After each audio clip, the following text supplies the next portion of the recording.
बिस्मिल्लाहिर्रहमानिर्रहीम। अस्सलाम वालेकुम। आज 19 अक्टूबर बरोज़ सोमवार हम बात करेंगे। सुबह सुबह आज एक खुशखबरी मिली है पूरी कौम को। कल रात और कल दिन में एक ऐसा वाक़या हुआ था जिसमें पूरी कौम के जज्बात को मजरूह किया गया था, और वो था कैप्टन रिटायर्ड सफदर की तरफ से मज़ार कायद पर खड़े होकर नारे लगाना। वोट को इज़्ज़त दे के नारे लगा के उन्होंने मज़ार कायद की जो बेहुरमती की थी, और मरियम नवाज़ वहाँ पर खड़ी होकर खुश हो रही थी, और उनके जो किराए के कारकुनान थे वो आगे जवाब दे रहे थे। और मैंने आपको बताया था कि इसका फैसला हो गया है कि मज़ार कायद एक्ट के तहत कैप्टन रिटायर्ड सफदर और बाकी मुलजमान के खिलाफ मुकदमा दर्ज किया जाएगा। वो रात गए, मुकदमा दर्ज भी हुआ है और कैप्टन रिटायर्ड सफदर गिरफ्तार भी हो चुके हैं। और ये सिंध पुलिस का, क्योंकि पूरी कौम की तरफ से एक बड़ा एक मुतालबा था कि वो लोग जिन्होंने मज़ार कायद की बेहुरमती की है, क्योंकि कायद आज़म वो बानी पाकिस्तान है, वो किसी एक जमात के नहीं हैं। किसी भी सियासी जमात को, चाहे वो पीटीआई हो, चाहे वो पीएमएलएन हो, चाहे वो पीपी हो, किसी को भी ये हक नहीं पहुंचता कि मज़ार कायद पर जाके सियासी नारेबाजी करें, हल्लड़बाजी करें और तौहीन करें उस अजीम शख्सियत के मज़ार की। और ये बड़ा अहम कारनामा था। अब मैं आपके साथ इसकी डिटेल शेयर करने लगा हूँ कि ये जो मुकदमा है ये दर्ज किया गया है जो ब्रिगेड थाना है कराची का, उसके अंदर। और इसमें जो मज़ार कायद एक्ट है, ये बाकायदा एक कानून बना हुआ है। मैंने रात भी इसका जिक्र किया था। मज़ार कायद एक्ट के तहत उनके खिलाफ मुकदमा दर्ज हुआ है और उनको गिरफ्तार करके थाना अजीज़ भट्टी में रखा गया है। उनको बंद कर दिया गया है थाना अजीज़ भट्टी में। अब ये कार्रवाई करने वाली कौन है? सिंध पुलिस है। लेकिन सिंध पुलिस को क्योंकि ऊपर से डंडा आया है कि अगर आपने कार्रवाई ना की तो आपके लिए बड़े मसाइल पैदा हो जाएंगे। बाजवा साहब को गाली दी गई है, कोई मसला नहीं है। फौज को गाली दी गई है, कोई मसला नहीं है। इमरान खान को गाली देते हैं, कोई मसला नहीं है। लेकिन ये इस हद तक ना इनको खुली छुट्टी दी जाए कि ये मज़ार कायद पे जाके बेहुरमती करें, ये मज़ार कायद की जाके तौहीन करें, इसकी कोई माफ़ी नहीं है।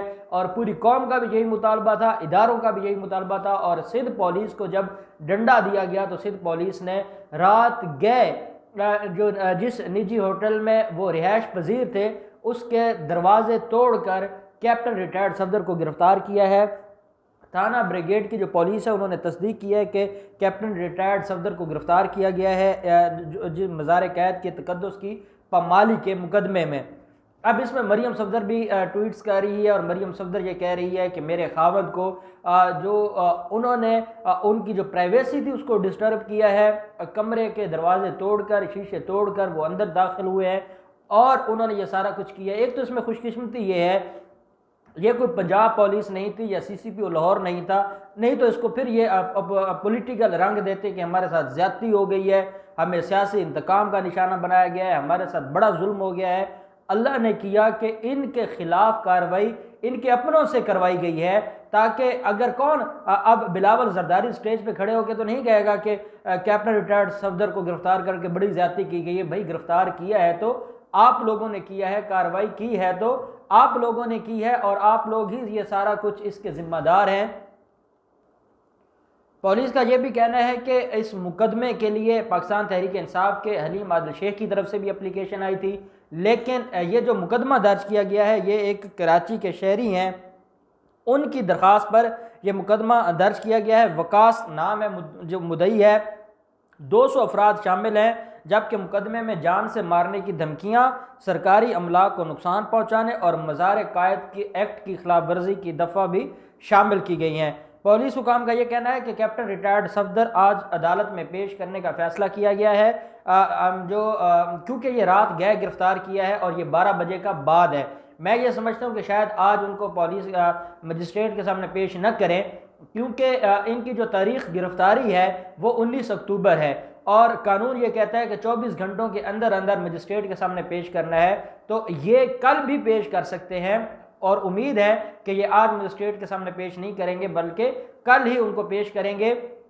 और मैं ऑनरेबल अदालतों से भी ये गुजारिश करूंगा कि ये मुकदमा ख़ास मुकदमा है, और इसमें तौहीन की गई है हमारे कायद के मज़ार की, तो इसको ज़मानत मौके पे ना दी जाए, इसको कुछ दिन जेल में रहने दें ताकि इसको पता चले कि कोई अक्ल नामी भी कोई चीज़ होती है। आप इतने भी खुशामद में या इतने भी आप मरियम सफदर के इश्क में पागल ना हो जाएं कि आप मज़ार कायद की बेहुरमती करें और मज़ार कायद के सामने खड़े होकर सिर्फ अपनी बेगम को खुश करने के लिए आप ऐसी हरकतें करें। ऐसी चीज़ें कौम बर्दाश्त नहीं करेगी। साथ ये भी इसमें जो मामला है कि कैप्टन सफदर से तफ्तीश करने के बाद अगर तो वो सारी चीज़ें कबूल कर लेते हैं फिर उनको अदालत पेश किया जाएगा, नहीं तो उनको उनकी तफ्तीश की जाएगी। मरियम नवाज़ ने ट्वीट करते हुए कहा है कि उनके शोहर को निजी होटल में कमरे के दरवाजे तोड़कर गिरफ्तार किया गया है, हम उसकी मजम्मत करते हैं। काश वो ये ट्वीट करवा दे बिलावल जरदारी से भी कि जो सिंध की पुलिस है उन्होंने बड़ी ज्यादती की है और ज्यादती करने के बाद उन्होंने उनको गिरफ्तार कर लिया है, जो कैप्टन रिटायर्ड सफदर है। यही बातें मैं कल आपको बता रहा था कि ये जो जलसा है कराची का, ये नून लीग को महंगा पड़ गया है। एक तो मरियम नवाज़ का जो इस्तकबाल था, जिस तरीके से वो ये सोच के आई थी कि पूरा पाकिस्तान पीपल्स पार्टी उनके लिए आएगी और उनको वहाँ से रिसीव करेगी, सिवाय शर्जील मेमन की गाड़ी के और कोई ना आया और कुछ उन्होंने कारकुरान भेज दिए। उसके बाद मरियम नवाज़ को ये था कि मेरे बाप का खिताब होगा, वो मैंने आपको बताया कि एतजाज़ हसन साहब जैसे लोग खड़े हो गए और उन्होंने कहा कि बस बहुत हो गई है, अब मज़ीद इनको बर्दाश्त नहीं किया जाएगा। ये अपने मामलात को ठीक रखते हैं, ये अपने मामलात सीधे कर रहे हैं और बदनाम ये अपोजिशन को कर रहे हैं, क्योंकि फ़ौज को गाली देना अपोजिशन का भी एजेंडा नहीं है। फिर मरियम नवाज़ की जो रात की तकरीर है वो इसलिए भी बड़ी धीमी तकरीर थी कि उनके पास तो कोई और एजेंडा ही नहीं है सिवाय फ़ौज के ऊपर बातें करना या इमरान खान के ऊपर बातें करना। इसके अलावा तो कोई एजेंडा नहीं है कि कराची के लोगों का मसला हल किया जाता, या एटलीस्ट इतना कह देती कि कराची में जो बारिशों से सैलाब आया था और उसमें जो NDMA का किरदार है, जो फ़ौज का वहाँ पर किरदार था, जैसे फ़ौज ने वहाँ लोगों की मदद की है और सिंध हुकूमत नाकाम हो गई थी, सिंध हुकूमत उनको रिलीफ देने में नाकाम हो गई थी, वहाँ पे जो काम फ़ौज ने किया है तो इतना जिक्र कर देती। लेकिन क्योंकि बुग़्ज़ फ़ौज में कोई पॉजिटिव बात तो करनी नहीं है। ये तो कहना नहीं है कि जहाँ मुराद अली शाह नाकाम हो गया था, जहाँ मुराद अली शाह की नलैकियाँ आ गई थी, वहाँ पे सुप्रीम कोर्ट में चीफ जस्टिस गुलजार साहब ने इसके ऊपर एक्शन लिया था। उन्होंने day by day in cases को सुना था और फिर इमरान खान का किरदार है कि उन्होंने फ़ौज को कहा और फ़ौज ने फिर ये सारे मामलात को देखा और कराची के लोगों की इतनी बड़ी मुसीबत से जान छुड़ाई।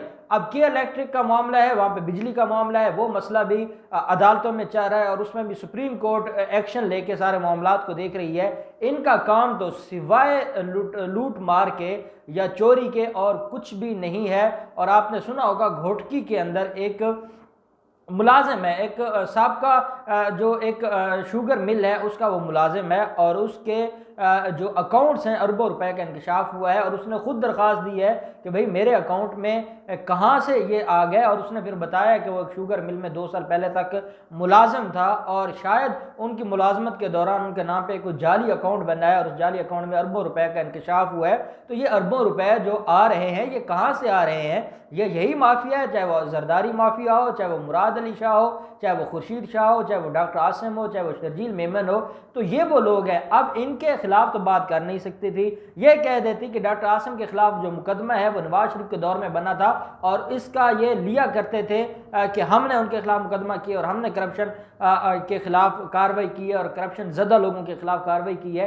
इतना ही कह देती कि जो हमारी हुकूमत में जिस बंदे को गिरफ्तार किया गया था और मुकदमात बनाए गए थे अब उसको अदालतों ने बाहर भिजवाने का फैसला कर लिया है, उसका ही कोई मजम्मत कर देती, क्योंकि इनका एजेंडा सिर्फ NRO है, इसके अलावा कोई एजेंडा नहीं।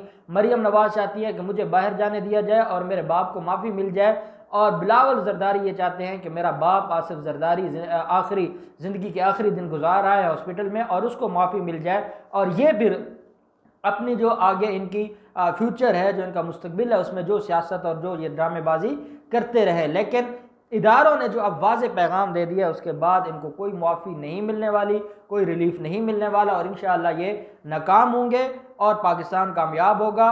आज शरीफ ख़ानदान के ख़िलाफ़ एक बड़ी अदालत से बड़ा फ़ैसला आने वाला है। वो फ़ैसला आने के बाद वो भी मैं आपके साथ आज इंशाअल्लाह शेयर करूँगा। अब शरीफ ख़ानदान के जो दिन हैं वो अब पूरे हो चुके हैं और अब इनके ख़िलाफ़ बड़ी कार्रवाइयाँ होंगी। अल्लाह पाक पाकिस्तान का हामी और नासिर हो। बहुत शुक्रिया। अल्लाह हाफ़िज़। पाकिस्तान ज़िंदाबाद।